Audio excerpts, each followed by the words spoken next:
Even if you have studied the history of Native Americans, there is still much you do not know. Today, I will reveal some of their secrets that not even all scientists are aware of. How did Native Americans stay warm without fire? Their methods will surely surprise you. Imagine the endless Great Plains frozen by frost. The wind, sharp as a blade, carries snow dust, and the temperature drops to levels that seem incompatible with life. In this icy world where modern man would not last a day without technology, Native Americans not only survived, but lived for centuries.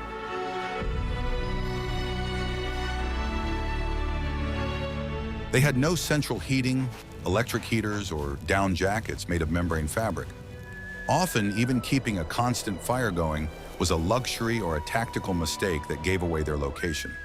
Their main source of heat was what they carried within and on themselves. An amazing system of knowledge where the body, clothing, and shelter worked as a single mechanism. Watch this video to the end to learn how a fur cape became a personal home, why sleeping together was not a matter of comfort, but a survival strategy, and what architectural secrets a typical teepee held. What if I told you that everything you believed about surviving the winter is not true? Modern man thinks of heat as something that needs to be constantly produced, turning on the heater, throwing wood into the stove. Native Americans approached this issue with a completely different philosophy. They sought not to produce heat, but to conserve what they already had. The main source of heat, the only real stove in the icy steppe, was the human body. Their entire winter strategy was built around this simple truth. Every item of clothing, every detail of their dwellings, every aspect of their behavior was aimed at preventing the precious heat generated by the body from being wasted. It was not a battle against the cold, but rather a skillful dance with it. They did not try to turn winter into summer, but accepted its rules of the game. Instead of spending enormous resources on heating the surrounding space, they created several layers of microclimate around themselves, each warmer than the previous one. This approach required a deep understanding of the laws of physics, materials, and their own bodies. They knew that air was the best insulator, that wind was the main thief of heat, and that moisture was a deadly enemy. This knowledge, passed down from generation to generation, was more valuable than any fire. They perceived heat not as an individual resource, but as a collective asset.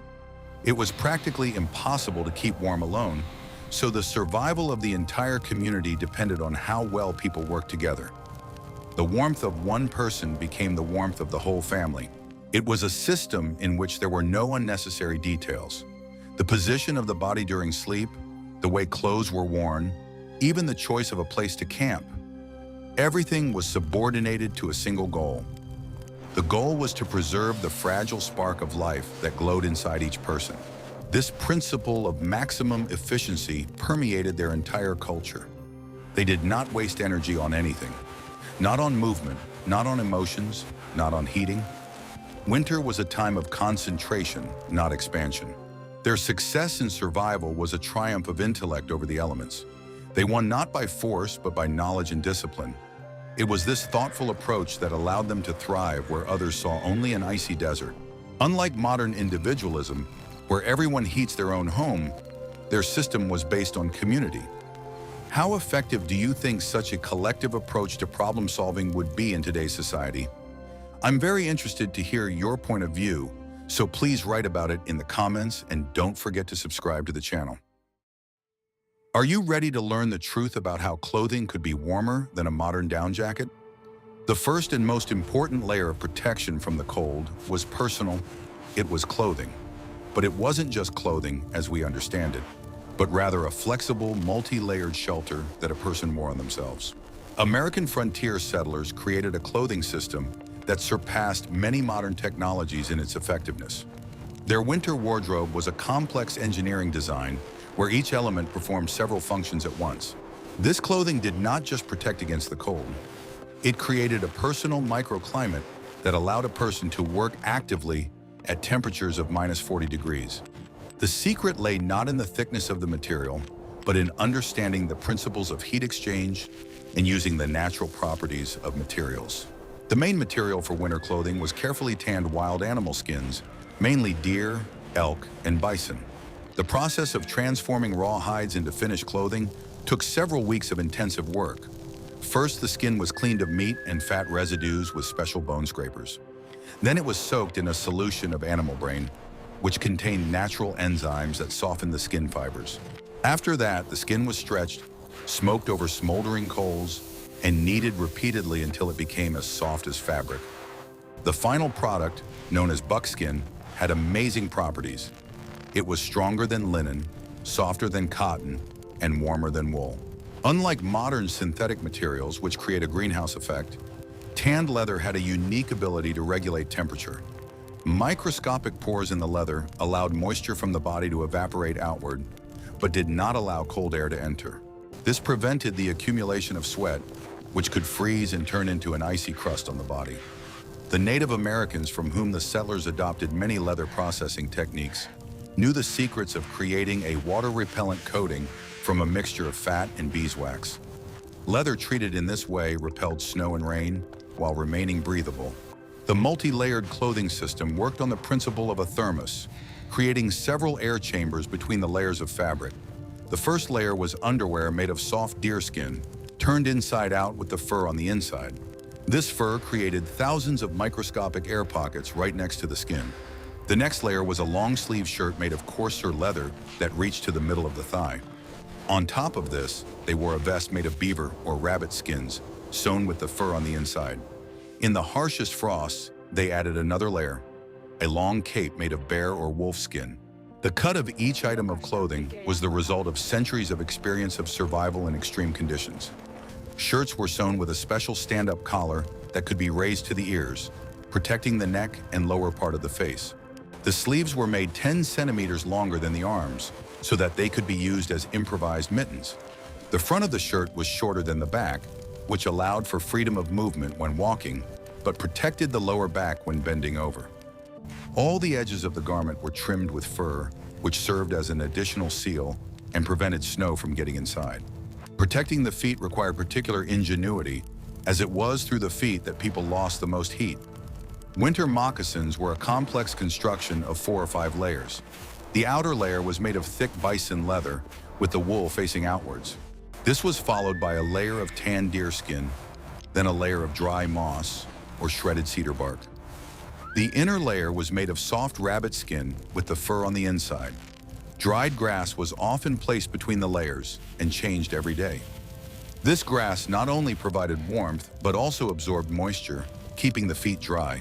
Mittens were made using a special technique, using bear or wolf paws, where the fur was particularly thick. A lining of squirrel skins was sewn into the mittens, and the thumb was made separate for a better grip on objects. The mittens were attached to the sleeves with special leather loops so that they could be quickly removed when it was necessary to work with bare hands. A long cord made of raw hide connected both mittens across the neck, which ensured their safety even during a blizzard.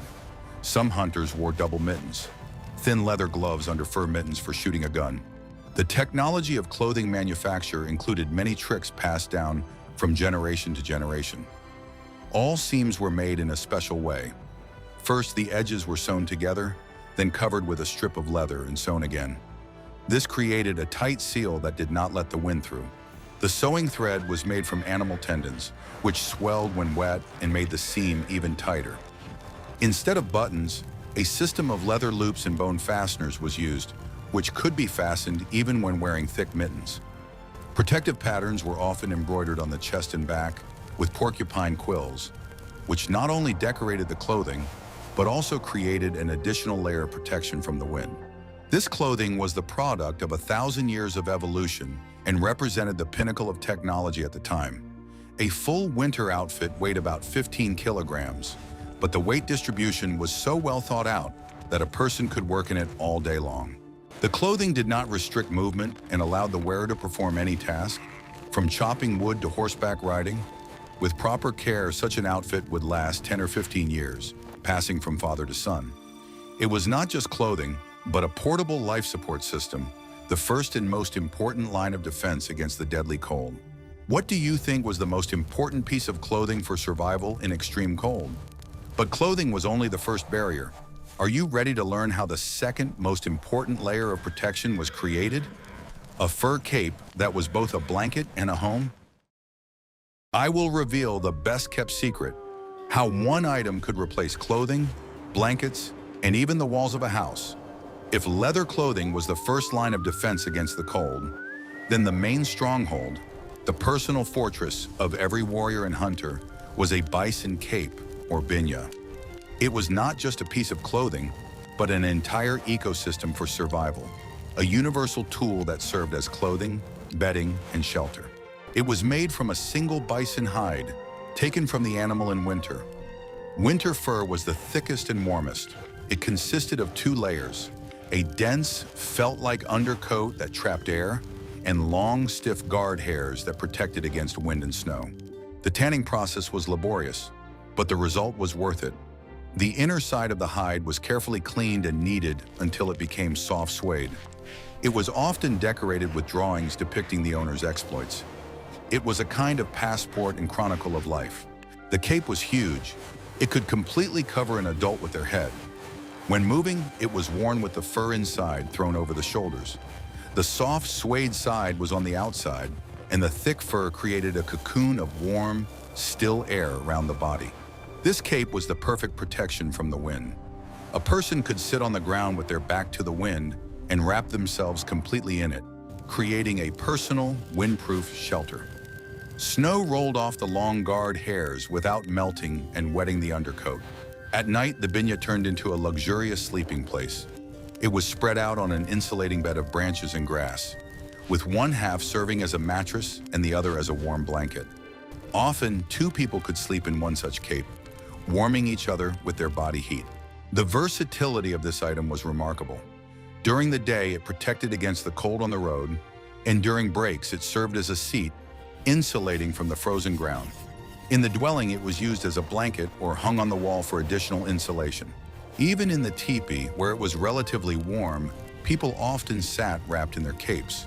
This allowed them to maintain a comfortable body temperature without overheating the entire room. It was an example of the very philosophy of energy conservation. The binya was more than just a thing. It was a companion for life, passed down from generation to generation. It was a symbol of status, wealth, and the main guarantee of survival during the winter months. Losing such a cape in the cold was tantamount to a death sentence. This one item embodied all the key principles of Native American survival: versatility, use of the best natural materials, and creation of a personal microclimate. A bison cape was not just clothing, it was a portable home that was always with you. Guess what happened next when individual protection was no longer enough? When the wind picked up and the frost grew stronger, even the best clothing and fur capes needed support. This support came in the form of housing. The third line of defense against the cold, designed with no less ingenuity than clothing. Native American dwellings represented the pinnacle of engineering, honed over millennia of trial and error in the struggle against extreme weather conditions. Each type of dwelling was perfectly adapted to its climate and the tribe's way of life. These structures did not simply protect against the elements. They created complex thermoregulation systems using principles of physics that modern science only rediscovered in the 20th century. Settlers arriving from Europe often ridiculed the primitiveness of Native American dwellings until they encountered their first real winter. Then they quickly realized that their stone and wooden houses were inferior to Tipis and longhouses in terms of energy efficiency. On the Great Plains, where winds could reach hurricane speeds and temperatures could drop to -50 degrees, the Tipi served as a home, an architectural marvel of nomadic tribes. Its conical shape was the result of centuries of natural selection of structures. The angle of the walls was exactly 54 degrees, the optimal ratio for minimum wind resistance and maximum internal volume. Modern aerodynamic studies have confirmed that this shape creates a zone of low pressure on the leeward side, which literally sucks the teepee to the ground. The stronger the wind blew, the more stable the dwelling became. The frame of the teepee was assembled from 15 to 25 selected pine poles up to 8 meters long. These poles were harvested in the summer, choosing young trees that grew in close quarters and were therefore perfectly straight. They were dried for several months until the wood became light as a feather but strong as steel. Installing the frame was a real art. The poles were tied with a special knot at a height of 5 meters, creating a tripod. Then the remaining poles were laid in a strictly defined order, forming a spiral. This spiral structure distributed the load so evenly that the teepee could withstand wind gusts of up to 150 kilometers per hour. The covering of the teepee was an engineering masterpiece, sewn from 12 to 18 specially treated bison hides. The hides were not sewn randomly, but according to a complex pattern resembling a semicircle with cutouts. When this covering was wrapped around the frame, it formed a perfect cone without a single fold. The cover weighed up to 70 kilograms, but thanks to a system of wooden pins and leather loops, 2 women could install it in 15 minutes. The bottom edge of the cover was deliberately left 30 centimeters above the ground, creating a controlled gap for airflow.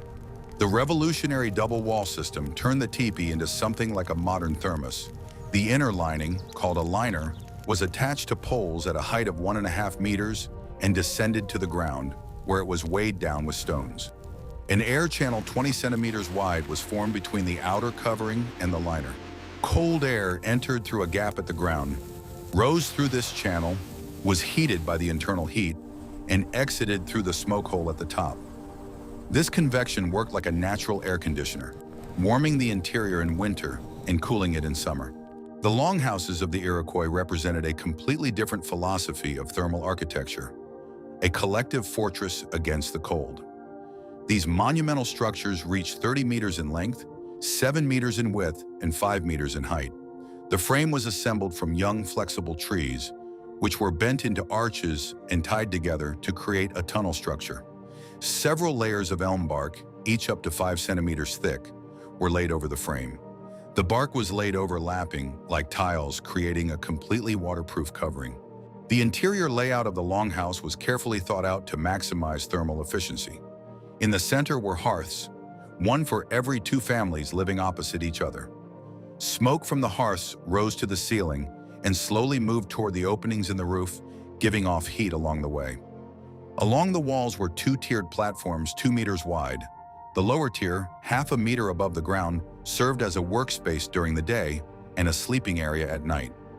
The upper tier was used for storage and as additional sleeping space for children.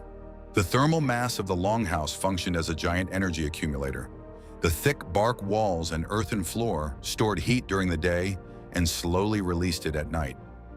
The presence of 30 to 40 people in one space created a constant heat source of about 4 kilowatts. The temperature inside the longhouse rarely dropped below 15 degrees, even in the most severe frosts. Moisture from people's breath and evaporation from cooking condensed on the cold walls and dripped down, creating an additional layer of ice that acted as insulation. Both types of dwellings demonstrated a deep understanding of the principles of thermodynamics by their creators. Tipi used convection and aerodynamics to create a comfortable microclimate in a mobile dwelling weighing less than 200 kilograms. The longhouse applied the principles of thermal mass and collective heating to create a stable temperature in a stationary structure. These designs took into account not only the laws of physics, but also the social organization of society. The Tipi reflected the independence and mobility of the hunters of the plains, while the longhouse embodied the collectivism and sedentary lifestyle of the farmers of the East. Which of these types of dwellings do you think is more effective at retaining heat, the mobile and individual teepee, or the monumental and collective longhouse? But even the best walls do not provide warmth on their own. In the next chapter, we will reveal how Native Americans used the main source of heat available to everyone, their own bodies. The human body is an amazing biological machine that constantly produces heat as a result of metabolism. Native Americans intuitively understood the basic principles of how this machine works and did everything they could to make it work as efficiently as possible. Their survival depended on the proper operation of their own bodies. The main fuel for this internal furnace was food. Their winter diet was high in calories, rich in protein and fat. It consisted mainly of dried meat, pemmican, a mixture of ground meat, fat, and berries, and nut reserves, which provided the body with the energy it needed to produce heat. They understood the importance of hydration even in cold weather. Dehydration disrupts metabolism and reduces the body's ability to regulate temperature. Therefore, they consumed a lot of fluids, melting snow or ice to obtain water. One of the key points was controlling perspiration. They knew that sweating in the cold was a sure way to die. Therefore, they avoided intense physical activity that could cause overheating and moved at a steady pace, maintaining a constant but not excessive body temperature. Layered clothing allowed them to flexibly regulate heat exchange. If it got hot, they could remove a layer or loosen the ties to release excess heat. This prevented the lower layers of clothing from getting wet with sweat. The body itself has built-in mechanisms to protect against the cold. When the temperature drops, the blood vessels on the surface of the skin constrict, reducing blood flow to the extremities. This allows heat to be conserved for vital internal organs. They applied this principle, paying particular attention to protecting the torso, neck, and head. These are the parts of the body where the most heat is lost. A well-insulated torso allowed the body to feel safe, sending warm blood to the hands and feet. Psychological attitude also played a huge role. Panic and fear cause stress reactions that disrupt normal thermoregulation. Calmness and confidence in one's abilities, on the contrary, help the body to function optimally. They knew that shivering was not a sign of weakness, but a way for the body to warm up. It is an involuntary contraction of muscles that generates additional heat. However, they tried not to let it get to that point, as shivering consumes a lot of energy. Their entire winter life was governed by the laws of thermodynamics. They instinctively felt the balance between heat production and heat loss. It was the art of living in harmony with their bodies and their environment. What I am about to show you was the norm for survival, but today it seems unthinkable. One of the simplest and most effective ways to stay warm, requiring no technology, was the closeness of other people. In a community-oriented culture, sleeping together and simply being close to each other was not just a social norm, but an essential element of survival strategy. The physics of this phenomenon is simple. Every person radiates heat, and when people are close to each other, they exchange this heat, creating a common warm zone. In addition, a group of people has a smaller total surface area in contact with cold air than the sum of the areas of each individual. In the large long houses of the Iroquois, this principle worked on a macro scale. Dozens of people living under one roof significantly increased the temperature inside the room with their breath and body heat. It was a living, breathing, collective heater. Inside the Tipi, where one family lived, this principle was applied on a smaller scale, but no less effectively. At night, family members slept close to each other, covered with shared furs. This significantly reduced heat loss for each individual. Children and the elderly, who are more vulnerable to the cold, were always placed in the middle. They were surrounded on all sides by the bodies of younger and stronger family members. It was a living shield that protected the weakest. This practice was not considered unusual or a violation of personal space.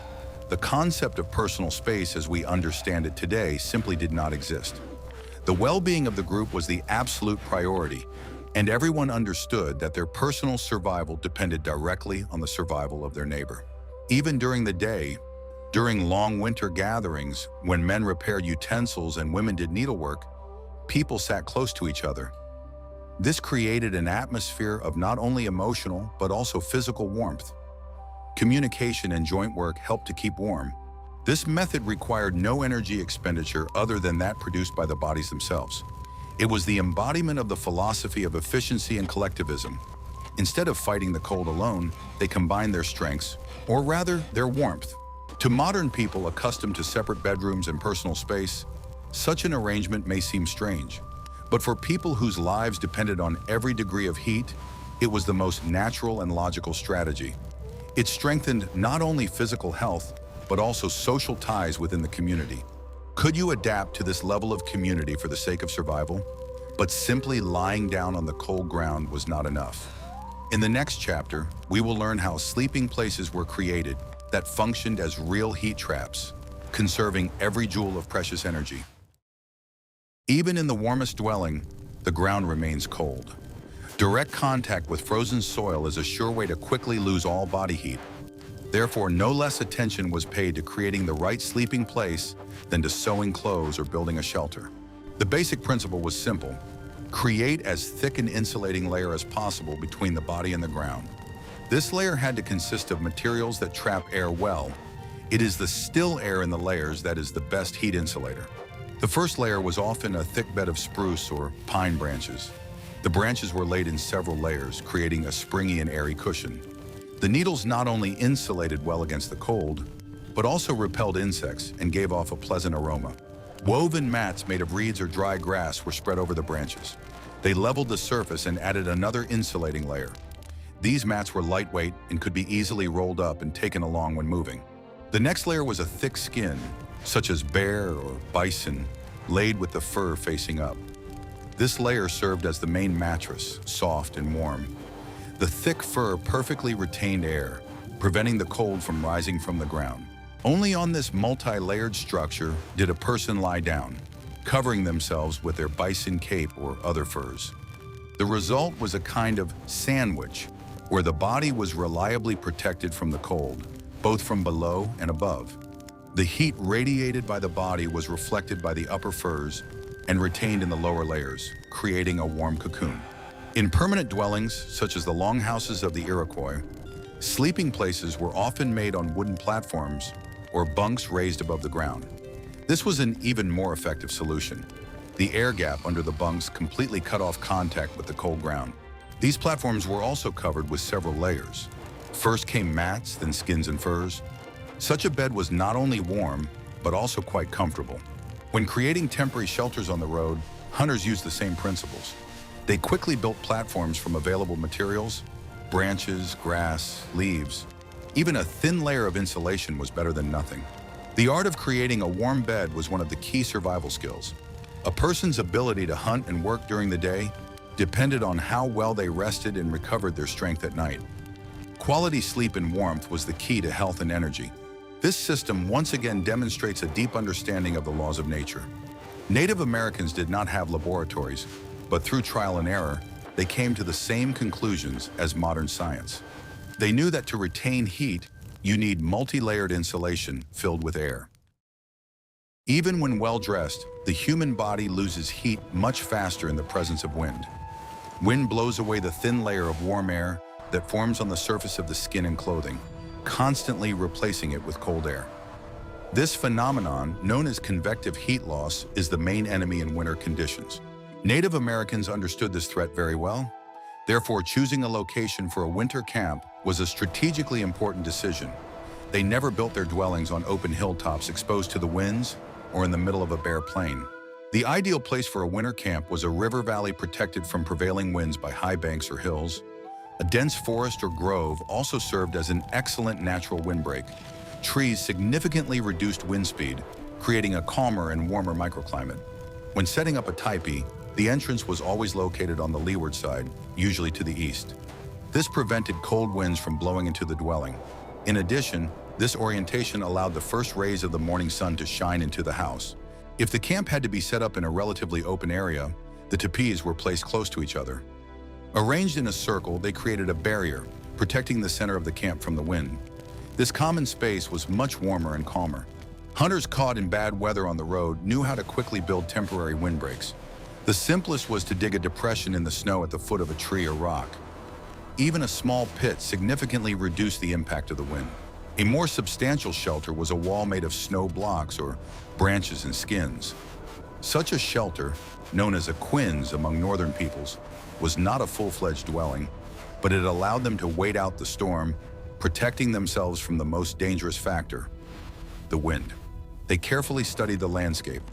Any fold in the terrain, ravine, or rocky outcrop could become a shelter. The ability to find or create such a shelter was as important as the ability to find food. Even their clothing was designed with wind protection in mind. Thick leather did not let the wind through, and hoods and high collars protected the face and neck. They understood that it was not enough to simply keep warm. They had to become impervious to the wind. The battle against the wind was constant. It was invisible, but it was the most insidious enemy, sucking away their body heat. Their entire strategy for positioning themselves in the terrain was subordinated to a single goal: to hide, take shelter, and avoid direct contact with the icy breath of the plains. Survival in extreme conditions is not only a physical battle, but also a psychological one. The mental attitude, cultural traditions, and lifestyle of Native Americans were as important for keeping warm as fur blankets and teepees. Their winter mind was tuned to conserving energy. The philosophy of survival among the indigenous peoples of North America was based on the fundamental understanding that humans cannot defeat nature, but can become part of it. This wisdom was formed over thousands of years and passed down through generations in the form of rituals, customs, and mental practices. The winter mindset began to take shape at the end of summer, when the tribe began psychological preparation for the cold season. Elders conducted special ceremonies to prepare people's minds for the coming trials. This mental adjustment was as important as gathering firewood or sewing warm clothes. Unlike modern society, which tries to ignore seasonal rhythms with the help of technology, Native Americans consciously synchronized their lives with natural cycles. Winter was perceived not as an enemy, but as a wise teacher who demanded respect and understanding. With the first snows, the tribe entered a special mode of existence that could be called controlled hibernation.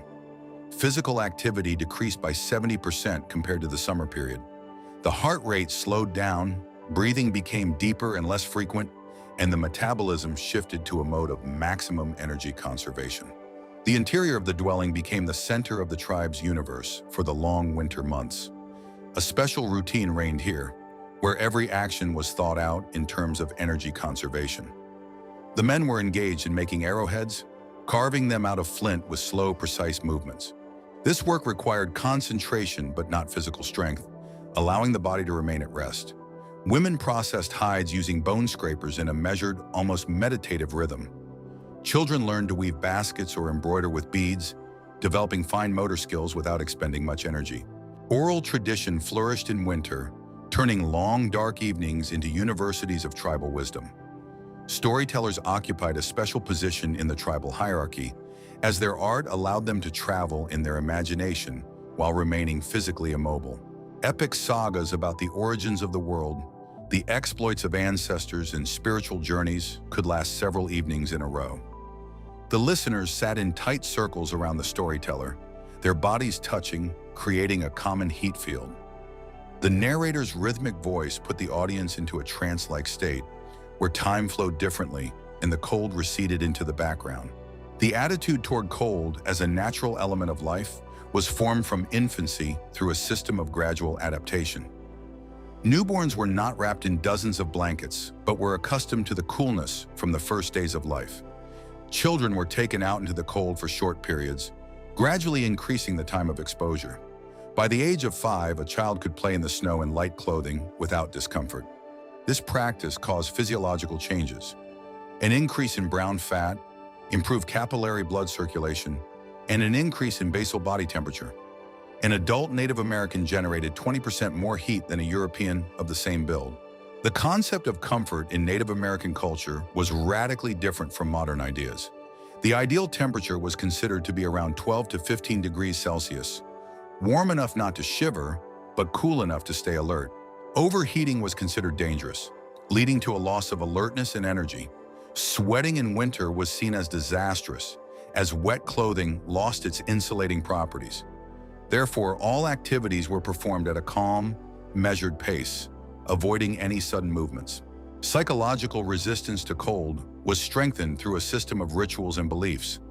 Many tribes practiced morning dousing with ice water or rubbing with snow, which not only hardened the body, but also demonstrated the power of spirit over matter. Warriors underwent initiations that included spending the night in the snow wearing only a loincloth. Those who survived not only gained a new status, but also unshakable confidence in their ability to withstand the cold. This confidence in itself increased cold resistance through psychosomatic mechanisms. Economy of movement reached the level of high art, comparable to the Japanese tea ceremony. Every gesture was honed by generations to absolute efficiency. When getting up from a couch, a person used a minimum of muscles, rolling over and using inertia. When passing an object, people moved only their hand, keeping their elbows still. Even the manner of speech changed in winter. People spoke more quietly and slowly, saving energy for breathing. An experienced hunter could sit by a hole in the ice for 8 hours, making fewer movements during that time than a modern person makes in 5 minutes. The culture of energy conservation permeated even social interactions. Conflicts and disputes were postponed until spring, as emotional excitement burned precious calories. Laughter and boisterous displays of joy were rare. A state of calm contemplation prevailed. Sexual activity also followed seasonal rhythms, dropping to a minimum in winter. Even dreams, according to beliefs, became calmer and longer, allowing the spirit to rest while the body regained its strength. Thus, their main weapon against the cold was not fire, but discipline, patience, and a deep understanding of their place in the natural cycle. They did not fight winter. They became part of it in order to survive it. The Native American system of survival in winter conditions is a testament to human ingenuity and adaptability. Without advanced technology, they created a virtually perfect system of heat conservation based on a deep understanding of the laws of physics and biology. Their legacy is a set of principles that are still relevant today. The key principle was layering. This approach was applied to everything. Clothing, where several layers created air gaps, dwellings, where the inner Tipi canopy formed an insulating layer, and sleeping areas, where a floor made of branches, mats, and skins blocked the cold from the ground. The second principle was the priority of heat conservation over heat production. They understood that it was much more effective to prevent an already heated body from cooling down than to try to warm it up again.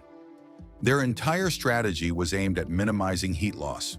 The third principle was the use of air as the main insulator. They intuitively knew that it was not the fur itself that provided warmth, but the air it trapped between the fibers.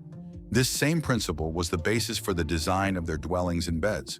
The fourth and perhaps most important principle was the power of the collective. They used each other's warmth for mutual heating and shared shelter and resources. Survival was not an individual task, but a communal one. Many of these ideas are still used today. Modern tourist clothing is based on the same principle of layering. The best insulation for sleeping bags and jackets works by trapping as much air as possible. The concept of a passive house in modern architecture, which requires minimal heating due to perfect insulation, is essentially the technological embodiment of the Tipi idea. The idea of conserving heat rather than endlessly producing it is becoming increasingly relevant in a world facing an energy crisis. The history of indigenous peoples' survival teaches us that the most effective solutions are often the simplest. It shows that a deep knowledge of the environment and materials can be more valuable than the most sophisticated technologies. This is a lesson in respect for the wisdom of our ancestors and for nature. They have proven that the human mind is the most powerful tool for survival. The ability to observe, analyze, and draw conclusions has allowed them to thrive in conditions that seem unbearable to us. Their experience is an invaluable asset to all of humanity. Their methods are not just a set of tricks, but a holistic system where each element is connected to the others. Clothing, shelter, food, social structure, and psychology all work toward a common goal: to survive the long, dark, and cold winter in order to welcome a new spring. We can see that the survival of Native Americans in winter without a constant fire was not a miracle, but the result of a complex and well-thought-out system of knowledge. It was a quiet, daily battle for every degree of warmth, in which their main weapons were not brute force, but intelligence, observation, and collectivism. From layered clothing to Tipi architecture, from a high-calorie diet to communal sleeping, every element of this system had been refined over centuries. Their experience reminds us that there are other ways of interacting with nature, not conquest, but adaptation. It shows that even in the harshest conditions, the human spirit and ingenuity can find ingenious and effective solutions, using only what is at hand. It is an eternal lesson in resilience and wisdom. What other aspects of the life and survival of the indigenous peoples of North America would you like to see in our next issues? Perhaps you are interested in their diet, hunting methods, or social structure? Suggest your topics in the comments, and don't forget to subscribe to our channel so you don't miss out on new research into the mysteries of the past.